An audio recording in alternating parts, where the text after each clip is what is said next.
welcome into this year's Fox 43 Mock Draft Frenzy. Evan Brooks here with Digital Content Manager Cale Ahern. Cale, back again for another year. Crazy that the draft is almost a week away. Fun times ahead. Lots of different directions teams could go. Obviously, the big topic, as always, is quarterbacks. Might get up to 5 quarterbacks in this mock draft this year. So it's going to be a lot of fun. Can't wait to kick it off with you. Absolutely. Free agency has already rolled through. We are at the draft, and this is one of the points where the NFL teams really make their final big additions for the offseason. So it's something that makes, the draft so exciting. Yeah. What might not be so exciting might be the first pick. I think almost everybody unanimously has Mr. Caleb Williams from USC going to the Bears. At number 1, obviously the Heisman Trophy winner 2 years ago, one of the best prospects we've seen at the position, maybe ever. Some people are saying and some people think. I mean, do it all. In the pocket, outside of the pocket, making plays, running, scrambling, accuracy, intangibles, everything you want at the quarterback position. Yep, the Bears are looking for their franchise guy, and Caleb Williams has been known as probably the top-ranked passer in this draft for over a year now. And this is obviously, where they were going ever since they got rid of Justin Fields. So I think it is an absolute lock number 1 that Caleb Williams is going. The city of Chicago, a lot of fun times ahead for them, especially if he can cure their QB curse. Nice move so far this offseason. You had Keenan Allen, you had already the DJ Moore in that fold. You have a little bit of a fold for offense there. Yeah, different perspective. Him not coming into one of the worst teams in the league. Coming into a team that's already made, like you said, made some moves already. So Caleb Williams at 1. USC quarterback. I think, like I said, almost everybody and their mother has him going to the Chicago Bears. Now, here's where the draft starts at number 2. My Washington Commanders. A lot of different directions they can go. Obviously, they're going to go quarterback as well, trading Sam Howell, starting a new era in D.C. with Adam Peters and company, Dan Quinn as head coach. I have them selecting UNC quarterback Drake May. I know it's between him and Daniels in terms of what direction the Commanders may go. A lot of Daniels smoke out there. A lot of people reading into the tea leaves and just little things to try and see if it's Daniels. Adam Schefter obviously coming out saying, Commanders fans, you might as well go buy your Daniels jerseys. But I'm sticking with Drake May just because of the upside that he has. This is a long-term rebuild for the Commanders. I know Jaden Daniels, obviously Heisman Trophy winner last year, had a great season last year. A little bit of an older prospect. I think his floor is higher, but I think Drake May, if you can really get in there and coach him, I mean, he has the prototypical size, arm, mobility, which I think people is underrated, and I feel like people underestimate his mobility. I mean, he lost a bunch of weapons after that great season 2 years ago. Took a little bit of a step back, but I just like his upside. A lot of people think, he could be a Justin Herbert-like quarterback, and I think the Commanders need to take a swing for one of the highest upside quarterbacks, and I think So, and really, to me, it just comes down to team preference, right? So it's just kind of which kind of quarterback do they want? Do they want the Jaden Daniels, who fits a little bit more of the athletic mold, whereas you just compare, Drake made a little bit more of the pocket passer like a Justin Herbert, right? So to me, I'm just saying that the Commanders right now are leaning towards, a little bit more of the athletic quarterback, and I'm thinking that they're going to add Jaden Daniels from LSU. He obviously has shown that ability to throw the ball. He has that ability to be a pocket passer as well, but again, just has a little bit more of that athletic ability than Drake May. May can run as well. It's not that he can't, play the run pass option, but it is a little bit more plays to Daniel's strength, and I think that's why the Commanders there. Yeah, it'll be interesting to see which direction they go for their quarterback of the future. So moving on to number 3, the New England Patriots, also in the quarterback market. We just mentioned them. I have them going Jaden Daniels. I think this pick, whoever the Commanders don't pick, I feel like the Patriots might take the one who's left. I got them going Jaden Daniels. I mean, that team, that city is just starving for a playmaker, especially at the most important position. Moving on from Mac Jones and everything, you hit on it.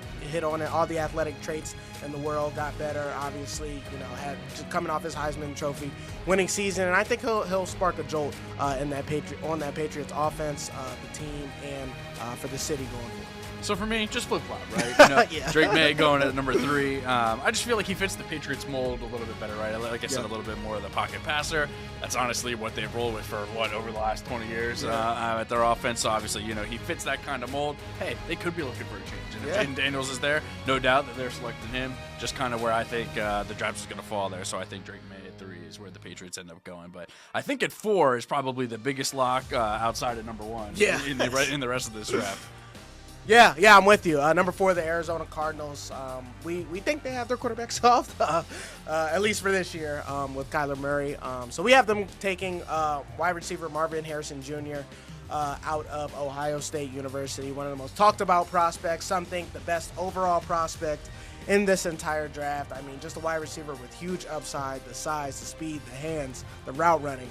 He brings it all to the table. Obviously has great lineage coming from his father as well. One of the most complete players in the draft, and a Cardinals team that really needs a go-to weapon on that offense. He hasn't worked out all offseason, but I've seen reports that he has already been communicating with the Cardinals, saying, hey, is it cool that I'm not working out? Yeah, and they're already giving him the go-ahead. Yep, so it almost seems like it's a locked-on deal. It's adding a number 1 receiver to your offense almost instantly. And they've seen some receivers depart this offseason with Marquise Brown. Yeah. They traded Rondale Moore. So you need to add a receiver here, and I think it fits perfectly here. Yeah, and we've seen the receivers come in as rookies and make immediate impact. So, if this guy can come in, do what he's been doing all his life, should be a very good pick for the Cardinals. And with that, we're on to number 5. This is the Chargers. But I have the Minnesota Vikings trading up for their quarterback. Obviously, we know they acquired that second pick, the 23rd pick from the Houston Texans. I think this is another popular one. I have them going quarterback J.J. McCarthy out of Michigan. Obviously, Kirk Cousins heads to the Falcons. And the Vikings need to replace Kirk Cousins. Obviously, he has weapons galore there. Jordan Addison, Justin Jefferson, guys like that. So I think J.J. McCarthy, I think it's a good place for him to come in, learn under Kevin O'Connell. Won't be asked to do too much like he was at Michigan. Just get the ball to those guys and let them make plays. And on the other side, obviously, the Chargers have Jim Harbaugh coming in. Yeah. They have a lot of holes. So it's good to, trade that first pick, move back a little bit, get actually, possibly 2 first-round picks this year, a pick in the future, whatever it might be, that you're able to, add more to your team. And I agree. I have the same thing. This is where the draft gets a little wild here. Trading up with the Chargers, the Minnesota Vikings, getting J.J. McCarthy. And just like you said, Kevin O'Connell is going to get his quarterback of the future. I want to see if his slight frame is able to hold up in the NFL. And in that offense, he was able to have a team that focused a lot more on the run. So now Aaron Jones is in there for Minnesota. See how heavily he's leaned upon, especially, in McCarthy's rookie year for sure. Yeah, I think it's a great situation for him. Like I said, he won't be asked to do too much. So, get in there, hand it off to Aaron Jones, who's one of the better backs in the league, and just make sure JJ is happy on the outside. All right, so moving on to number 6, another NFC East team, the New York Football Giants. I think they're going to try and dabble in the quarterback market, but if not, I have them sticking at number 6 and taking the next best wide receiver. That is Malik Nabers out of LSU. I mean, talk about an explosive athlete who just gets it done, whether he's in the slot, outside, doesn't matter who's guarding him, who's checking him. I mean, Malik Nabers is just a star, to say the least. And we know that Giants offense has been looking for a go-to wide receiver since Odell Beckham's heyday. I think Malik Nabers comes right in, gives Daniel Jones a weapon, and they really get to see if Jones can make it work, before they try and see if they want to move on or not.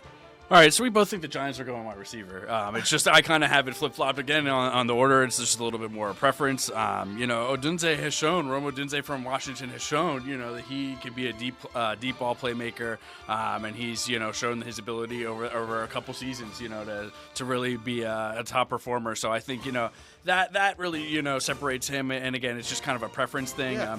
For Nabers, there's always those awful draft reports that are coming out, questioning attitude problems, things like that. For me, maybe that might be a little bit of a separator or whatever it is. I just kind of have a different preference, but we both agree they're going wide receiver here at number 6. Rome Odunze, not a bad pick at all. He's a baller. Moving on to number 7, the Tennessee Titans. I think this one's pretty easy. I got them going offensive line, Joe out of Notre Dame. Flat out, that offensive line was not great last year. Will Levis got beat up a whole bunch. They bring in Joe Alt, one of the better lineman prospects we've seen in the last few years. Comes in, locks down that left side, and gives Will Levis some protection to see what he's got. Same, and I've seen this projected in a lot of mock drafts as well. So he's pretty close, I feel like, to a lock there as well. Again, like you said, the offensive line was terrible last year. You want to invest in your quarterback prospects, so they've added some other pieces on offense offense, you add Calvin Ridley out on the edge. You want to definitely make sure that you're able to have your quarterback have some time to get him the ball. So I think adding Joe Alt here is a perfect fit for the Titans. Absolutely. Moving on to number 8, the Atlanta Falcons. Big offseason for them. Signed Kirk Cousins to a massive deal. I got them going defense, though. Defensive lineman, edge, whatever you want to call him. Dallas Turner out of Alabama. This guy is just super explosive off the edge.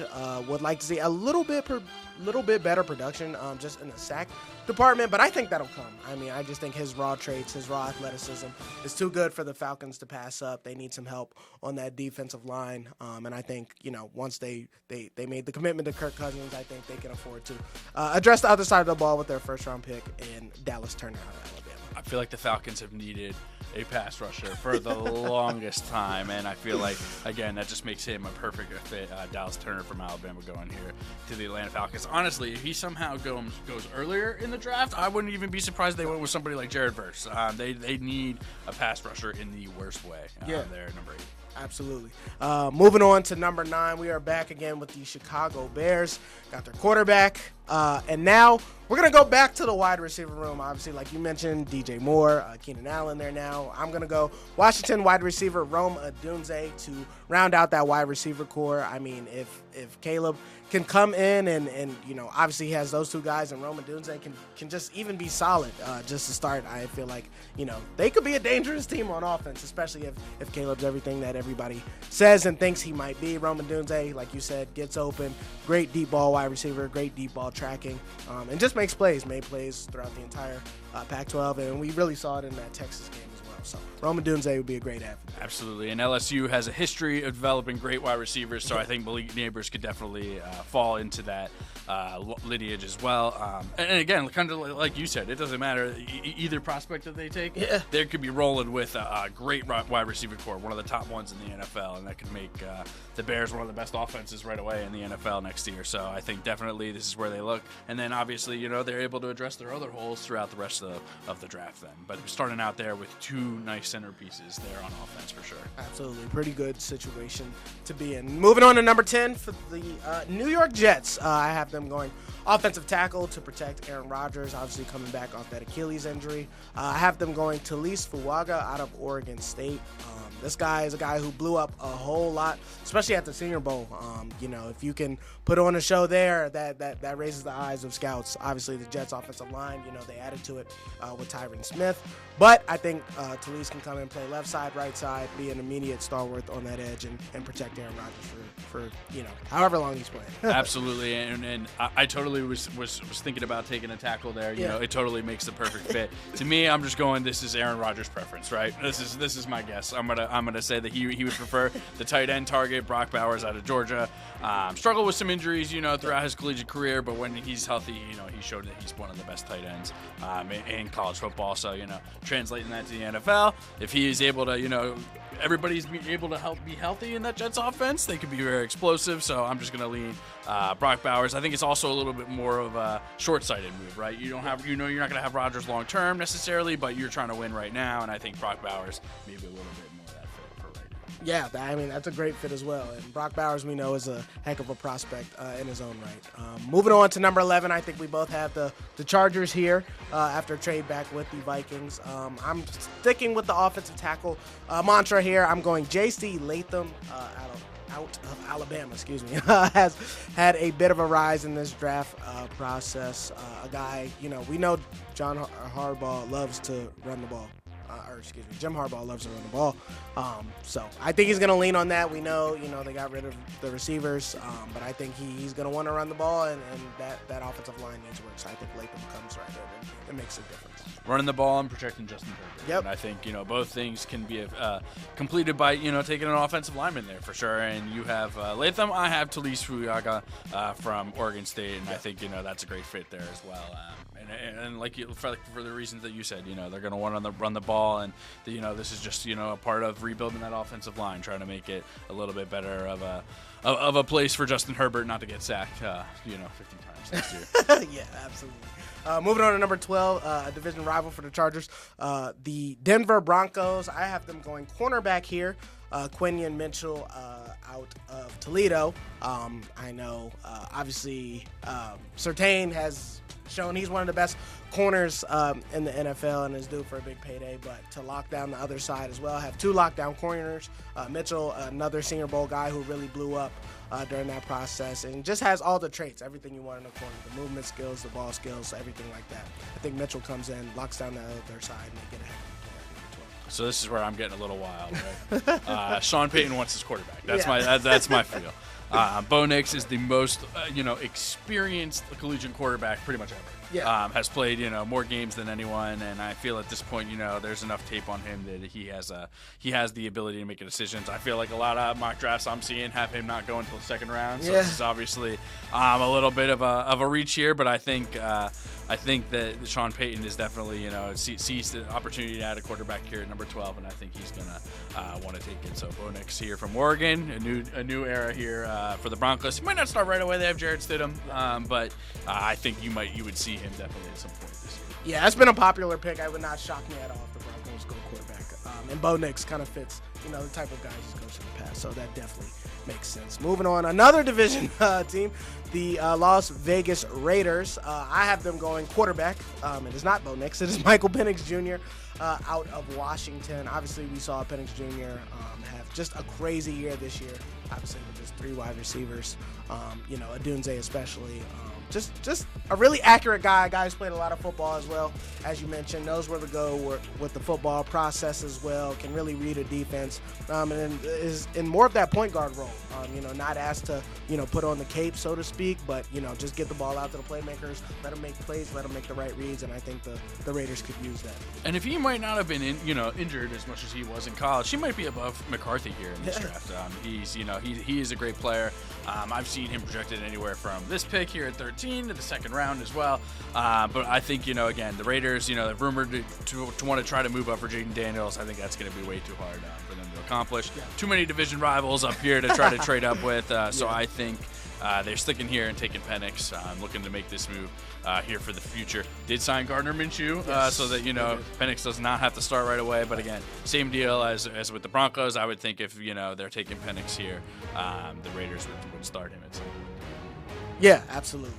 Moving on to number 14, the New Orleans Saints. The Saints have been kind of quiet this offseason. Not too much coming out of there, but I think they go offensive tackle back to the OT well with Olu Fashanu out of Penn State. Finally, a Nittany Lion on the board. We know the Saints have tried to invest in that offensive line, for the past few years. I think Olu Fashanu is just, one of those guys who had top 5 buzz for a very, very long time in this draft process, and to get him here at 14 is a steal to know, he comes right in and can make plays. Absolutely. I go the other side of the ball there for them. Cam Jordan's getting old. He still has that production, he showed it even last year, but I think it would be great to add another pass rusher to learn underneath him, especially in his final years, and kind of start that new era of pass rush for the Saints. So I think Jared Verse from Florida State kind of fits that kind of addition there perfectly. Absolutely. Yeah, Jared Verse, a heck of a player in his own right. Moving on to number 15, the Indianapolis Colts. I have them going tight end Brock Bowers. Kind of a weird offseason for the Colts. We know Anthony Richardson got hurt early in the year last year. Not a lot of people are really talking too much about him because he's trying to recover and everything like that. They add another weapon to the offense. Obviously signed Michael Pittman back. They get Brock Bowers here, reminiscent of the Dallas Clark days with Peyton Manning and everything like that. Bowers comes right in, makes plays for Anthony Richardson, acts as a security blanket, and hits the ground running. Yep. So I go the other side of the ball there for them as well. I go with the cornerback Quinion Mitchell from Toledo. Like you said, Senior Bowl guy, flying up the boards, and I think honestly could be kind of like one of the underrated guys. Might end up being one of the best players in this draft. Could be a lockdown sort of corner, and I think the Colts definitely in that division, facing a lot of top wide receivers, could definitely use that help in the defensive backfield for sure. So I think that they need here to go Mitchell. Yeah, Mitchell would be a great pick for them. A guy, like you said, can come right in, lock down that edge, and a lot of good receivers in that division. So moving on to number 16, the Seattle Seahawks. Another offensive lineman for me. Man, I am just killing the offensive linemen. Absolutely. I have them going Troy Fautanu out of Washington, another guy who's blown up in the pre-draft process, getting some protection there for Geno Smith and maybe Sam Howell if he pushes him a little bit. Just shoring up that offensive line. They went O-line last year in the first round. So just going back to the well and making sure that offensive line is solidified. We know about the receivers, Jackson Smith and Jigba, DK Metcalf, things like that. But got to have time to throw to him. So I think Fautanu will be a great pick. Absolutely makes total sense. For me, again, going on the other side of the ball, Latu from UCLA. I mean, they've pretty much seen him play all his ball from high school through college, all his stops. He's all played on the West Coast. To me, they could totally go offensive lineman, but I feel like pass rush here is something that they could definitely add here. So I think this makes him a nice fit here for the Seattle Seahawks. Absolutely. Moving on to number 17, the Jacksonville Jaguars.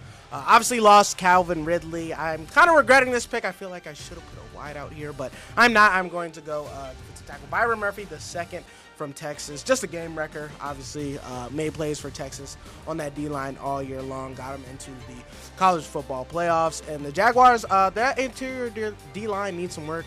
Hasn't really been the same since Calais Campbell left a few years ago. So I think Murphy comes right in and is destructive. And I could totally see it, and I could see what you're talking about with the wide receiver. But this is one of the best wide receiver classes, and they totally could add somebody later in this draft because I have them going defensive back. And I think Terrion Arnold from Alabama, I think, getting him, the Jaguars would be pretty excited that he fell here. Another guy that could be a potential top cornerback option for them. And again, playing in that AFC South with those receivers, you want to have that top option in the backfield. And I think adding him in the fold there would give them a pretty scary defense right now down there in Jacksonville. Absolutely, yeah, he would be a great addition to that Jacksonville Jaguars defense that is trying to rebuild and get back to the playoffs. All right, moving on to the next pick, number 18, the Cincinnati Bengals. I have them going defense as well. Johnny Newton, defensive tackle out of Illinois. I had the pleasure to see him in person when Penn State played Illinois. I mean, the dude is just a beast. Couldn't really be blocked, has to be double teamed, sometimes even triple teamed. I mean, relentless motor. You put him in that Bengals defense, especially on that defensive line. I think it'd be a great addition to that defense. Absolutely. For me, I just kind of went on the other side of the ball because of Joe Burrow's injury last year, and thinking about that offensive line. I believe Jonah Williams left them this offseason, so that they're really looking for somebody to replace him, and I think Troy Fontenot from Washington is a good fit.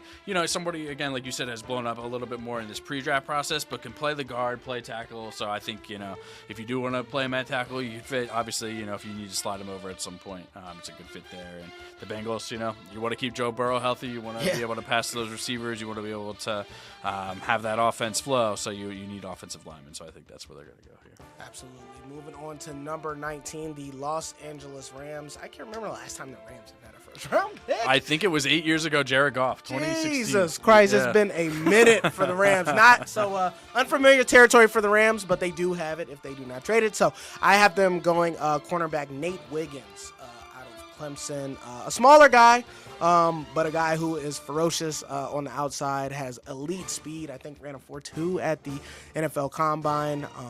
This is a guy who's just gotten better every single year while he's been at Clemson. Obviously playing in the ACC, he's going to get some really good receivers and, a couple on his own team. But I think this guy comes in and makes plays for the Rams on the outside, locking up those receivers in that division. So the Rams obviously lost Hall of Famer Aaron Donald this offseason. So I think, looking at the defensive line is where they're going to end up going here in the first round. Obviously, for me, I have Byron Murphy still available. Kind of like you talk, he's a game wrecker. Yeah. So, adding him in there, trying to replace Aaron Donald. Not saying he's going to be Aaron Donald, but trying to replace him, I think it is a perfect place for them to go in the first round. First round pick in 8 years here at number 19. Yeah, how cool would that be to get another game-wrecking defensive tackle after one of the best in the game retires? That'd be just like the Rams to do that. Moving on to number 20, the Pittsburgh Steelers.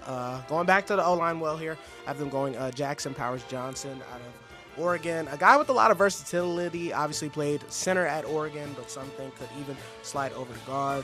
The Steelers trying to rebuild that offensive line. We know they have cycled through quarterbacks the past 2 seasons now with Russell Wilson and Justin Fields. So trying to make sure they're protected and they can get a good look. Arthur Smith as well, the new offensive coordinator. We know he's had Derrick Henry, loves to run the ball. So I think getting a big, strong offensive lineman, versatile offensive lineman will help the Steelers. So we're going to, in the same area. We're going offensive line. And this is the beginning of my offensive line run. There you go. In the draft, but I'm going J.C. Latham here from Alabama. So another big body, just along the offensive line, and kind of solidifying your tackles here.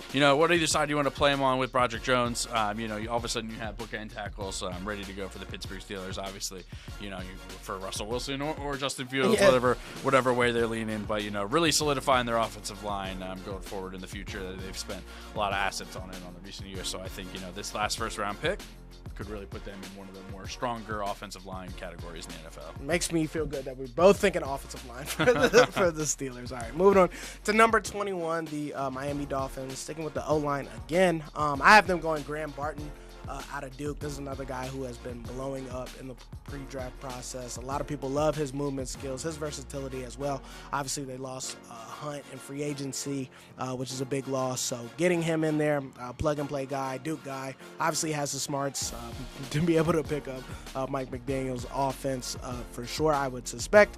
So I got them going Graham Barton. All right, and same thing. I have them going offensive linemen, towards the tackle position here. So Marius Mims from Georgia, obviously SEC proven, another big body that there. I think the big thing with the Dolphins offense is they have the speed guys, they have all the weapons, you have your quarterback who's accurate and everything, but they need time and they need those big bodies that are able to dominate in the inside when they're able to try to run the ball and get their passes off and everything like that. So I think they're definitely going offensive line here, and that's why I went with Mims. Yeah, I mean, that'd be a great addition as well. Like I said, the offensive line has taken a little bit of a hit, and, to get those guys down there. Working with Mike McDaniel would be absolutely amazing. So moving on to the next pick, I think this is the Philadelphia Eagles at number 22. I know one you're excited about. I have them going cornerback. We know Howie doesn't really do this, but I think this guy's too good to pass up. I have them going Cooper DeJean out of Iowa. Obviously, we know about all the athleticism that he has and just the plays that he's made since he's been at Iowa. Was a heck of a basketball player in high school, and a guy who I really think can hold up on the outside. I know there's been a lot of talk about him playing safety, but I think there's a guy who can hold up on the outside at corner. We know the Eagles struggled there last year, especially with the guys Bradbury and Slay getting up there in age. So I think DeJean comes in and kind of shores up that secondary. Absolutely, it fits. In mine, I'm just kind of looking at it as maybe the Eagles missed on their target this year. Maybe they tried to trade up, didn't really have it. I feel like a lot of the teams in this year's draft really fit a lot better taking a solid young player that fits their needs than making a trade for future prospects or anything like that. So to me, I think the Eagles kind of look at it as, hey, we're a little bit light in draft capital next year. Maybe we can move just a couple picks back with the Packers, who have some incentive to want to move up, jump the Cowboys, who are also going to want an offensive lineman, and take Olu Fashanu from Penn State, obviously, our Penn State guy. And the Packers have seen David Bakhtiari retire. They have a needed tackle, and I think they would be more than thrilled to get him here at 22. Absolutely. I think this is a little bit of slip down the board for sure from where a lot of people have him rated, but this is where my line of my run of offensive linemen is coming in here. So I think that just kind of makes him a perfect fit for Jordan Love and what they're trying to do in the future, having the youngest team, I believe, in the NFL. Yeah, I mean, that's a young team with a lot of upside, only getting better, and Fashanu certainly brings that pedigree as well. So for me, moving on, number 23, I think this is the Minnesota Vikings. I have them addressing the defensive line now. They got their quarterback going defense. Now I have them going D-lineman Jared Verse out of Florida State University. Another guy who has all the traits to be a heck of a pass rusher. The production sack-wise this year, a little slippage there, but still very, very disruptive. A guy who blew up 2 years ago, coming in from FCS at University of Albany. So Jared Verse, a guy, we've heard his name a lot during this pre-draft process, and I think he's a guy who can come right in and make plays. So for me, I have the Vikings and Chargers swapping both of the first-round picks this year. So I have the Chargers here at 23, and I think, we took offensive line in the first pick. I think we're going wide receiver here in the second pick, so I have them going with Mitchell from Texas at wideout. And again, another deep ball threat, so much speed. I think he ran a 4.3 40 at the combine. And again, you traded Keenan Allen, so you moved on there. I believe Mike Williams moved on as well. So now you have holes at receiver, and you want to add a young speedster to your offense. I think it would be a great deep ball threat there for Justin Herbert at 23. Yeah. I mean, like you said, need to replenish that wide receiver room, so it would definitely be a good get for them. Number 24, the Dallas Cowboys. I have them addressing the offensive line as well. I have them going Tyler Guyton out of Oklahoma. He's another guy who's really seen his name rise, during this pre-draft process. A big dude. I think he's like 6'8", ridiculous. Obviously, Oklahoma linemen have the pedigree, Orlando Brown and guys like that. This is a guy who is raw, but we know the Cowboys love raw offensive linemen and love molding them. Guys like Tyler Smith and things like that, who's become a heck of a player himself. So I think the Cowboys go Tyler Guyton, offensive lineman, bring him in there, coach him up, and have him protect Dak Prescott. So same way, I go offensive line as well. I just go Graham Barton out of Duke. Nice. I think the Cowboys could really go anywhere. They could go tackle, they could go guard, they could go center. It really doesn't matter. They need to upgrade the offensive line, and I think going on the interior here with Barton is definitely a good fit for the Cowboys here at 24. And again, my reason that the Packers are trading up is because they're trying to get in front of the Cowboys to get the tackle they want here. Gotcha. Moving on to the next pick, number 25 for me is the Green Bay Packers. Kind of like you mentioned, I have them going offensive line. Maris Mims out of Georgia. You kind of mentioned it. Jordan Love needs that protection. Georgia linemen have done very well in the NFL the past few years. So I have Mims coming in, like you said, protecting Jordan Love and adding to that movement from the Packers. So this is, again, part of my trade back here. So that this is where our Philadelphia Eagles are picking. Okay. I got them going Jackson Powers Johnson here out of Oregon. So, not the flashy pick, and I imagine some of the Eagles fans are not going to be super happy about this because there's a chance he might not even start this year. But I think the idea behind this is, you don't know how long Lane Johnson's going to play. He could retire after next year, could be a couple years, whatever it is. And you don't know, necessarily how long you're going to have, the rest of your interior of the offensive line. They did sign Lane Dickerson to a record-breaking deal. You do have Jordan Mailata, but there's two other spots on the interior of the offensive line there that could be up for grabs at some point. So I think adding Jackson Powers Johnson, able to mold him over the next couple of years, is kind of the more fit for the Philadelphia Eagles here. I didn't really, it was just the move that feels like, that they're going to make here. And the Eagles, sometimes in the first round, don't always make the move that the fans love. Yeah, absolutely. We know how he loves the trenches, so I could easily see Jackson Powers Johnson be in the pick, especially if he could move back and get a talent like that for sure. Moving on to the next pick, number 26, the Tampa Bay Buccaneers. I have them going defensive lineman Laiatu Latu out of UCLA, a guy you touched on earlier. Has all the pass rush pedigree. The only real questions are just the medicals, but those seem to have come back clean. A guy who's just a technician, can really rush the passer, get after him. Another Pac-12 guy that they add to that Buccaneers defensive line. Obviously lost Shaq Barrett not too long ago. So I think Latu comes in and makes immediate plays on the edge for a Buccaneers team. So again, same thinking. We're going defensive line. I think Chop Robinson is the best guy available here at this point on the board. And I think that, because of losing Shaq Barrett, I think they're looking to add to their pass rush, adding this guy. This young talent could be, the beginnings of rebuilding that pass rush there in Tampa Bay. Absolutely. Moving on to number 27. You just mentioned him, Chop Robinson. I have him going one pick later to the Arizona Cardinals.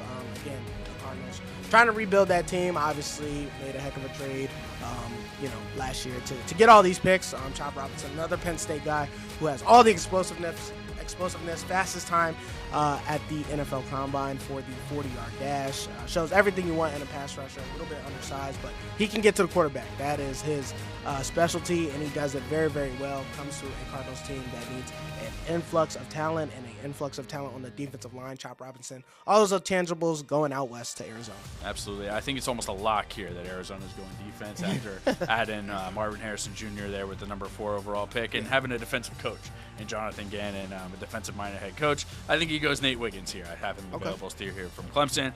Trying to rebuild, that defensive backfield there for Arizona. I think it's, kind of we're kind of in that refold where Budda Baker might move on in a little while, so you want your fresh new stars in there, somebody who's going to be able to compete on the outside. I think Nate Wiggins is a great place here for the Cardinals to go. Absolutely. We know the Cardinals cornerback has been an area of need for them for sure. Moving on to number 28, the Buffalo Bills. I think the position is easy. The player might not be so easy, but I have them going wide receiver Brian Thomas Jr. out of LSU. This is a guy who I absolutely love.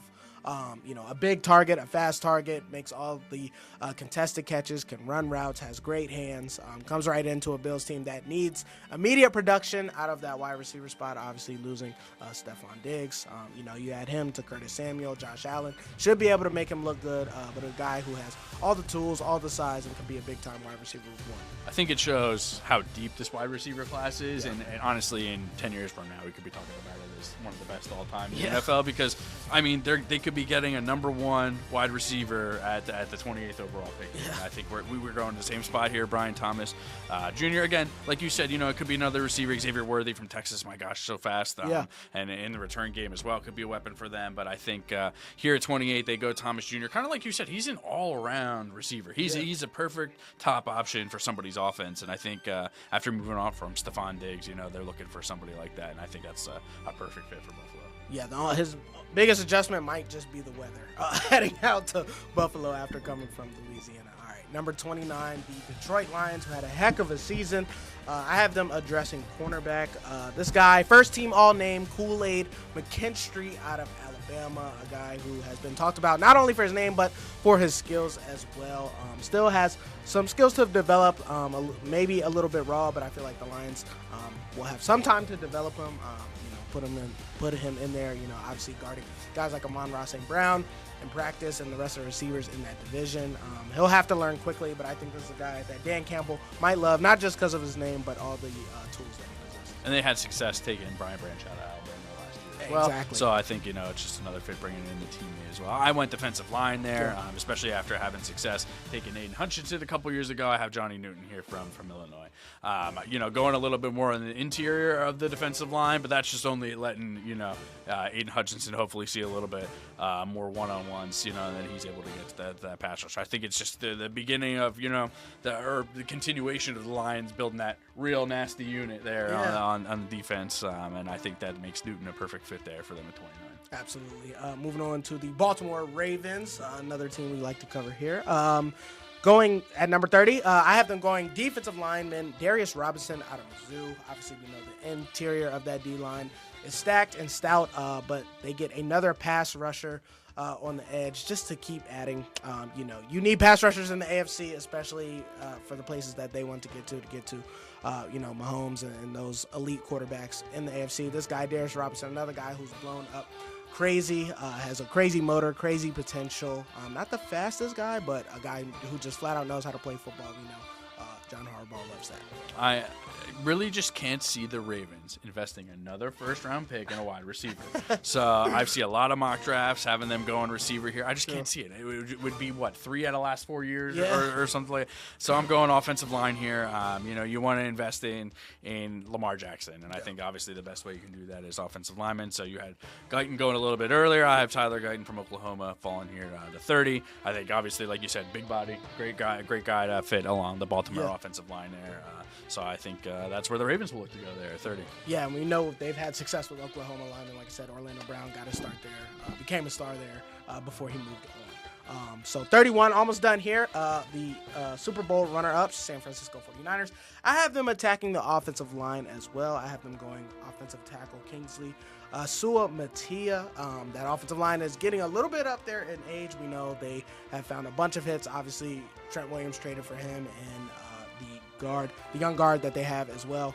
We know San Francisco loves to run the ball, bringing in a guy like Kingsley who has a lot of potential, a lot of size, and has really, made a name for himself as well during this pre-draft process. I think would be a home run hit for San Francisco. So I have Kool-Aid McKinstry from Alabama falling all the way down on the board at this point again. So I think that obviously this is a slip for where a lot of experts have him at this point in the draft. So again, I think the 49ers would be salivating to pick him here. Former DB John Lynch, their GM, I think is like, yep, we need to add him. Again, another top potential cornerback option that you could put out there against the team's number one wide receiver. I think it would make the Niners, just that defense, just that much better. Adding McKinstry on the outside. Yeah, could easily see them adding a cornerback to that defense as well. And that brings us to our final pick of the first round, the Super Bowl champion Kansas City Chiefs, two-time back-to-back champions. I have them going wide receiver here.